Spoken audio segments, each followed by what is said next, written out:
Morning વિદ્યાર્થી મિત્રો, જેમ સ્કૂલમાં હું હર્ષાબેન પુરોહિત। આજે આપણે હિન્દીમાં ધોરણ 6 ની અંદર હિન્દીમાં શું ભણવાનું ખબર છે તમને લોકોને? પાઠ 6 સુબહ પાઠ આપણે ભણ્યા। ગયા લેક્ચરમાં આપણે એનો અભ્યાસ ભણ્યા। અભ્યાસ પૂરો કર્યો। અભ્યાસના 3 પ્રશ્નો વિશે મેં તમને જવાબ સમજાયા। હવે આજે આપણે સ્વાધ્યાય કરીશું, બરાબર?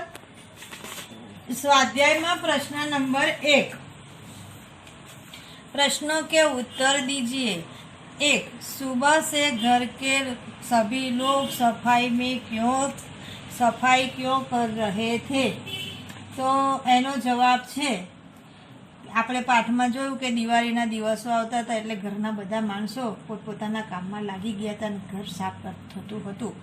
હવે હું એને હિન્દીમાં કહીશ कि सुबह से घर के सभी लोग सफाई क्यों कर रहे थे? तो इसका उत्तर है, दीपावली का त्योहार निकट था। त्योहार से पहले ही सबको घर साफ सफाई कर लेनी चाहिए, इसलिए सुबह से घर के सभी लोग सफाई कर रहे थे। नंबर 2, रेशमा को घर की सफाई में क्यों नहीं लगाया गया होगा? तो इसका आंसर है, रेशमा जब 5 वर्ष की थी तब उसे पोलियो हो गया था। उसके दोनों पैर निकम्मे हो गए थे। इस शारीरिक कमी के कारण उसे घर की सफाई में नहीं लगाया गया होगा। नंबर 3, रेशमा ने अपनी माँ को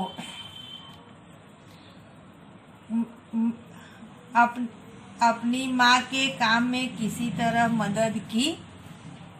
तो इसका आंसर है कि अलमारी से बर्तन और डब्बे उतार कर साफ कर लिए थे।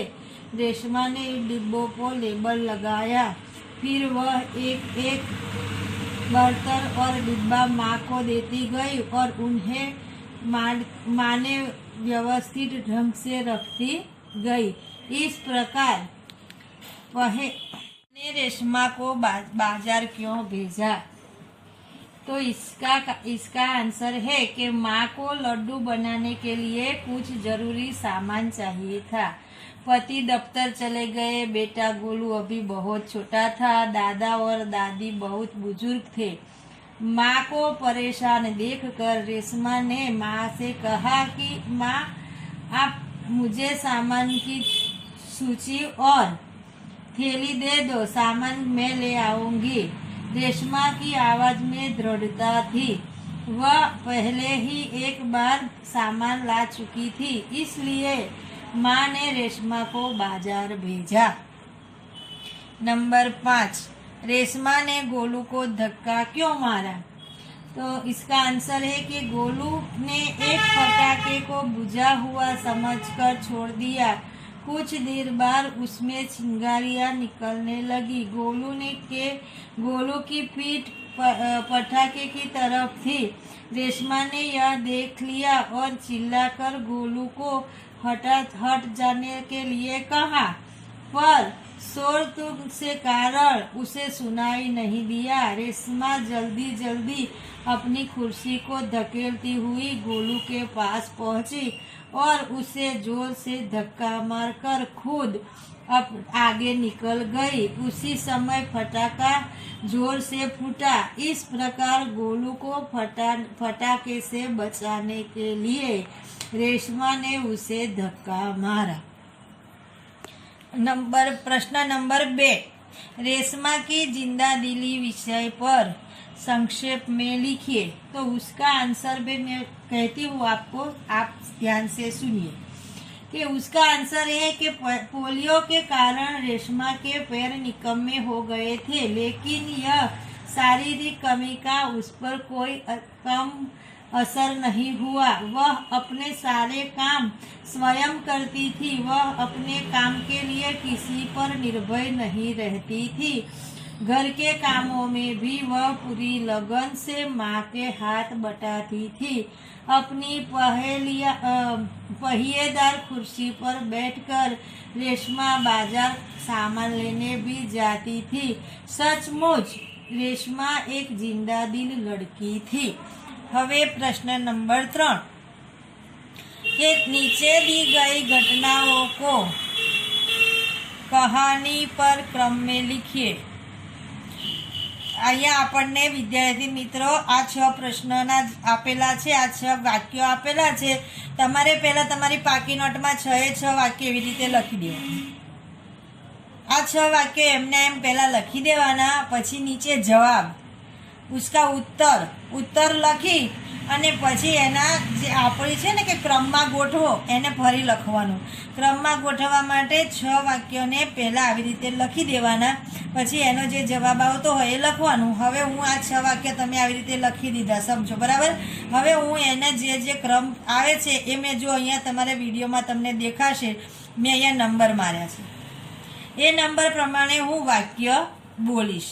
એ પ્રમાણે તમારે તમારી પાકી નોટમાં નંબર નહીં લખવાના, પણ વાક્ય ડાયરેક્ટ લખવાના। એક નંબર કરી અને લખવાનું, આ 1 2 3 તો આ લખી દીધા, પછી જે પ્રમાણે આપણે પહેલા બીજા ક્રમમાં આવતું એ પ્રમાણે લખવાનું। તમને ના ખબર પડે તો આ ક્રમ પ્રમાણે વાક્ય લખી દેવાના, એટલે તમારું લેસન પૂરું થઈ જાય, બરાબર છે। तो અહીંયા શું કીધું છે કે નીચે दी गई घटनाओं को कहानी के क्रम से लिखिए। तो 1, रेशमा बाजार से सामान लाई। 2, रेशमा का घर दीपों से झिलमिलाए प्रकाश से जगमगाने लगा। 3, गोलू अपने दोस्तों के साथ पटाखे छुड़ाने में मस्त था। 4, रेशमा ने गोलू को जोर से धक्का मारा। 5, माँ ने रेशमा को कहा कहीं चोट तो नहीं लगी। 6, सबने रेशमा की पीठ थबाई। आ प्रमाणे तमारे लखवाना छे, बराबर। हवे विद्यार्थी मित्रों आ प्रश्न नंबर 4 अहींया जे वाक्य आपेला छे ए ज आपणी पुस्तकनी अंदर मुहावरे करीने आपेलुं छे।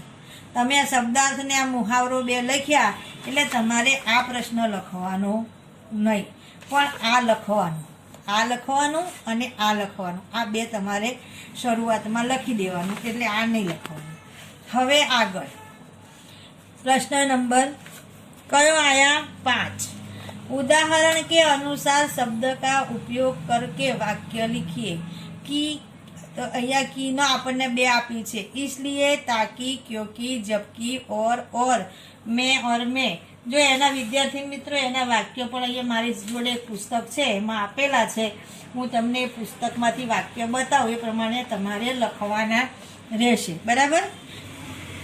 जो अहींया आपेलुं छे ने, तो इसलिए, तो मदारी तमाशा दिखा रहा है, इसलिए लोग मजा जमा हो गए। પછી એની બીજું આપ્યું છે તાકી। तो मैदान में पुलिस का बंदोबस्त किया गया था ताकि सभा में कोई गड़बड़ी न हो। नंबर 2, क्योंकि मैंने छाता खरीदा क्योंकि वर्षा ऋतु आ रही थी। जबकि बेटी सांवली है जबकि माँ बाप दोनों गोरे हैं। और मैं अपनी ओर ही आ रहा था।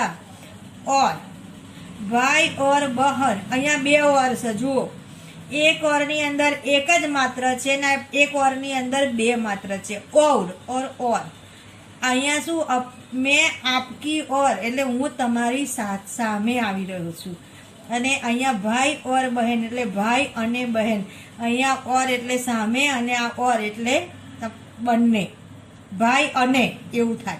एटले भाई और बहन दोनों बहुत अच्छे हैं। मैं और मैं, जो एमां बी एवुं छे कि मैं 2 मात्र छे एटले हूँ, अने अहींया बच्चे अपने घर में एटले मैं एटले त्यां, अहींया पण 2 अर्थ थाय छे। ए शुं छे कि मैं पढ़ता हूँ, पछी आ मेनो अर्थ थशे बच्चे घर में शोर मचा रहे थे, बराबर। એટલા સુધી તમારે લખવાનું છે। પછી અહીંયા ગાડી આપેલું છે એ તમારે આવી રીતે જે આપેલી છે શું કીધું છે જુઓ કે નીચે दिए गए वाक्यों के वचन परिवर्तन कीजिए। અહીંયા તમને એમાં આપેલું છે સરસ મજા આપેલું છે. તો અહીંયા શું આપ્યું છે, કેવી રીતે આ વાક્ય છે એને હું તમને સમજાવી દઉં કે અહીંયા જો ખુશી તો ખુશિયા, તો અહીંયા ઘટના એ તો ઘટના, ऐसी कोई घटना मेरे साथ घटी है એવું લખવાનું. પછી परिचारिका मरीज की अच्छी देखभाल करती है, તો એમાં મરીજો એટલે અહીંયા બહુવચન આવશે. પછી रात को मैंने सुंदर सपना देखा, તો અહીંયા આવશે रात को हमने, વચન પરિવર્તન કરવાનું છે એટલે અહીંયા આવે हमने. भूकंप का झटका आया फिर भी मैं नहीं घबराया, भूकंप કે ઝટકા એટલે એક અને ઝટકે અહીંયા ઝટકે લખવાનું એટલે વધારે. પછી તમારી પુસ્તકની અંદર આ ટ્રેન આપેલી છે એની અંદર તમારે આ બધું જ લખવાનું રહેશે, બરાબર. પછી આ ચિત્રનું આ જે વાક્ય છે આપણે આ લખવાનું નથી, આપણે ભાષા સજ્જતા કરવાની નથી, આપણે ફક્ત આ છેલ્લે તમારી ટ્રેનની અંદર અહીંયા શબ્દ જે આપેલા છે એ શું કીધું છે, નીચે દિए गए शब्दों को चित्र के शब्द के क्रम अनुसार लिखिए. અહીંયા શબ્દના ક્રમ અનુસાર ગોઠવવાના છે, આડા અવરા ગોઠવવાના નથી. એટલે અહીંયા જો હું બોલું છું એ શબ્દ પહેલાં તમારે મૂકવાના. અહીંયા પહેલાં આવશે અંગૂર, પછી આકાશ, અંગૂર, હું ટીક માર્ક કરું છું, લખું છું, બરાબર. આકાશ, તૂફાન, નિર્દોષ, ભૂકંપ, મરજી, મહેનત, શ્રેષ્ઠ અને છેલ્લામાં સુંદર. આ તમારી ટ્રેનના 8 ડબ્બા છે એ 8 ડબ્બાની અંદર જો અમે ક્રમ લખ્યા એ ક્રમ પ્રમાણે અહીંયા તમારે તમારી પુસ્તકમાં લખી દેવાનું, બરાબર. હવે ફરીના વિડીયોમાં મળીશું ત્યારે આપણે નવો પાઠ વિશે ભણીશું.